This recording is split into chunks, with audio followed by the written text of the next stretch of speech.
They told me the interview was at 1 p.m. My mom heard it too.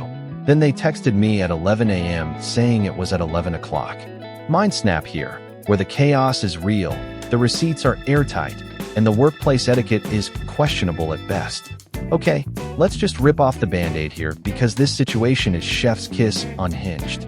You ever show up to a job interview only to realize the people hiring you are operating on the same level of time management as a toddler with a sugar rush?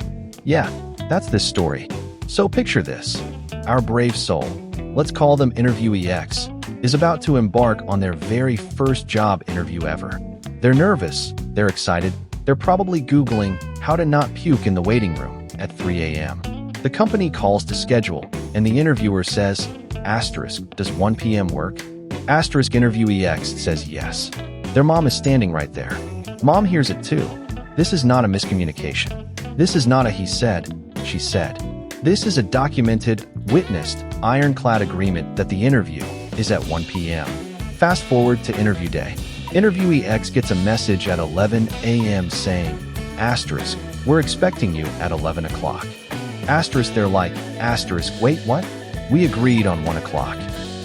So they reply, I thought we had the interview at 1 p.m. In the company's response, it was at 11 o'clock, but we can do 12 o'clock if that works better. Okay, pause. Let's unpack this. The company changed the time without telling them. Not once, but twice. First, they moved it from 1 to 11 o'clock without a heads up. Then, when Interviewee X called them out, they said, oh well, we can do 12 o'clock instead. No apology. No oops, our bad. We changed it, deal with it. Now, here's where it gets even better. Interviewee X is like, fine, 12 o'clock works for me. Because their bus schedule is tighter than a drum. They show up at 12 o'clock, wait 20 to 25 minutes, and when the interviewer finally comes out, they try to shake her hand. She doesn't reciprocate. She's just staring at them like they've committed a war crime. Then she drops the bomb. I thought you were supposed to come at 11 o'clock. Interviewee X is flabbergasted. They explain the whole timeline. The original 1 o'clock call, the 11 o'clock message, the reschedule to 12 o'clock. And how does the interviewer respond? She doesn't acknowledge it. Instead, she hits them with, this doesn't look good on you at all. It's your fault our schedule is now messed up and the next interviews are affected because of you. What? She's blaming them for the company's own incompetence. Like, ma'am, you're the one who changed the time without telling them. You're the one who didn't send an email. You're the one who made them wait. And now you're lecturing them like they're the ones who dropped the ball?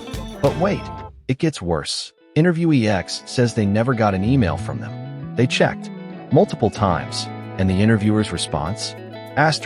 You should check your emails more carefully. Oh, so now it's their fault they didn't receive an email they were never sent. That's like if I forgot to water my plant and then blamed the plant for not growing. No, Karen, you forgot to water it. And then, the piece de resistance the interviewer starts complaining about loopholes in the schedule and how Interviewee X's presence messed up their day. Like, ma'am, you're the one who changed the time. You're the one who didn't communicate. You're the one who made them wait. And now you're acting like they're the problem? The interview continues, but it's clear this woman is salty. At one point, she asks if Interviewee X is more of a leader or a follower. They're like, I only partially understood the question. And she laughs at them. Like, ma'am, you're interviewing someone for a job and you're mocking their comprehension? That's not professional. That's not even human. And let's talk about the volume. She's speaking so quietly that Interviewee X can barely hear her. Like, are you trying to fail the interview by making them ask you to repeat yourself? That's not a power move. That's just rude. So, after all this, Interviewee X is left feeling humiliated. They take the blame for something that was 100% the company's fault. And the company? They never apologize. They never acknowledge their mistake. They just double down and act like Interviewee X is the one who ruined their day. Now, the big question, AITA for messing up the interview schedule? Let's break this down. The company's fault They changed the time without telling Interviewee X. They didn't send an email confirming the change. They blamed interviewee X for their own scheduling issues. They mocked interviewee X during the interview.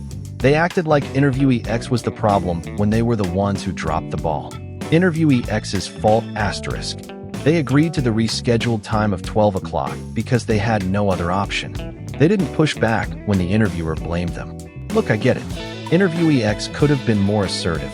They could have said, asterisk, hey, I thought we agreed on 1 o'clock. Can we confirm the time?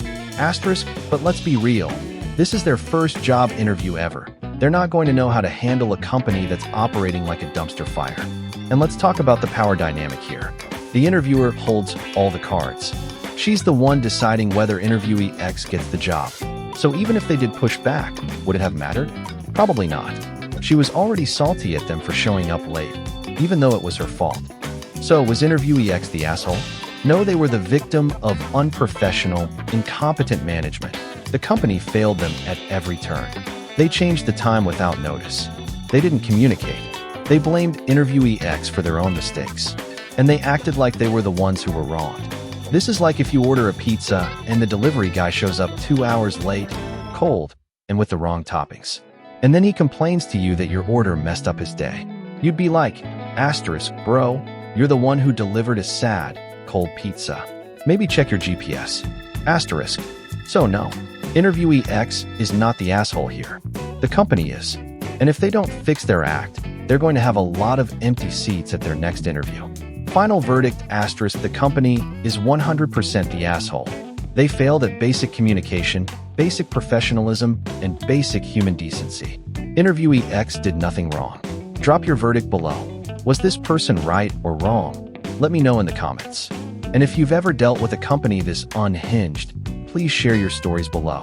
Don't forget to subscribe and hit that bell so you don't miss the next episode of MindSnap, where the drama is real, the receipts are always airtight, and the workplace etiquette is, well, let's just say it's a work in progress.